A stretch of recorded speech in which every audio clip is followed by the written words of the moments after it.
Hello and welcome to Coloring Countdown to Christmas. Happy Monday. It's time to color some more. Only this week and next week left, and then it's Christmas and almost the new year. And wow, time flies by, folks. So today I thought I'd color this very sweet winter scene here with two little girls and a doll and a sled in the white, Christmassy, wintry plain fields of, and now you have to insert the name of the region you might live in or think about.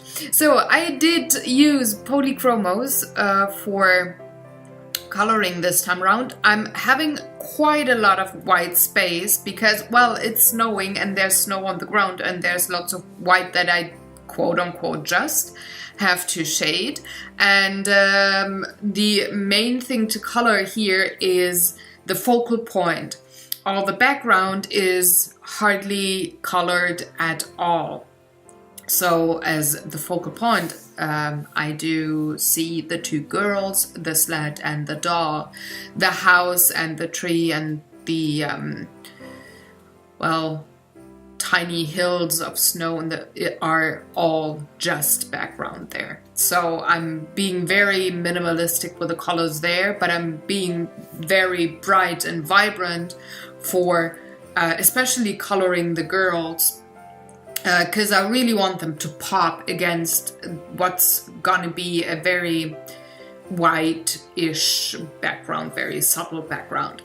So, well, usually, at least in my part of the world, the traditional Christmassy colors are green, red, and gold.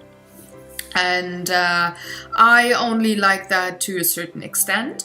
I like it a lot when it comes to a Christmas tree or Christmas decorations at my house, but not so much when it comes to coloring.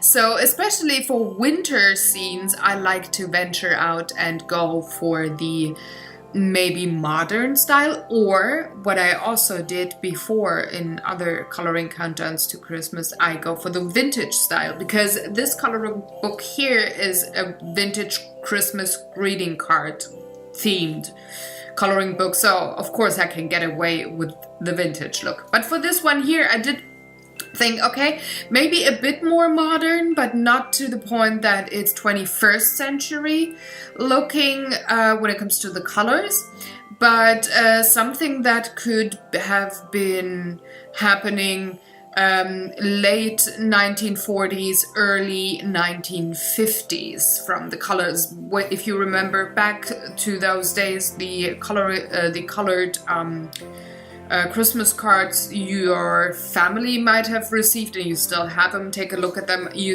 will see the same colors. I actually have Christmas cards from back in that day from my family, and I took them as an experience as a inspiration to see, okay, what happened there in Europe. I know that it's different across the pond and that color themes there were a bit different from what we had sent either in the Western European or the Eastern European, almost Asian parts of the world.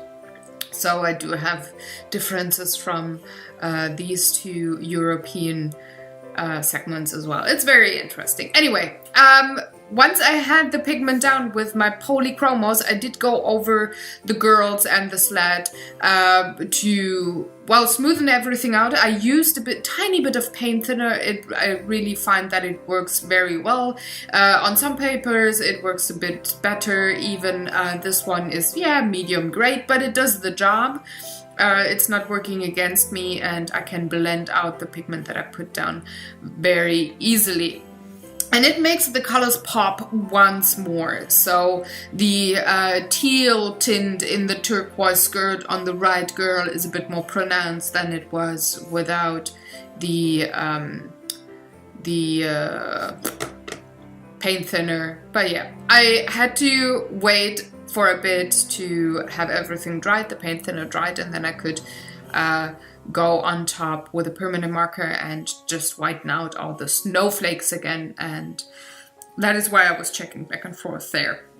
So this is the coloring page for today. I hope you enjoyed. If you have any questions or comments, please leave them in the comment section below as usual. If you want to know what exact numbers of the pencils I used, stay tuned for Friday this week. There's going to be a blog post with all the information for all the videos of this week. Thank you very much for watching, and I will see you tomorrow on a new video. Bye!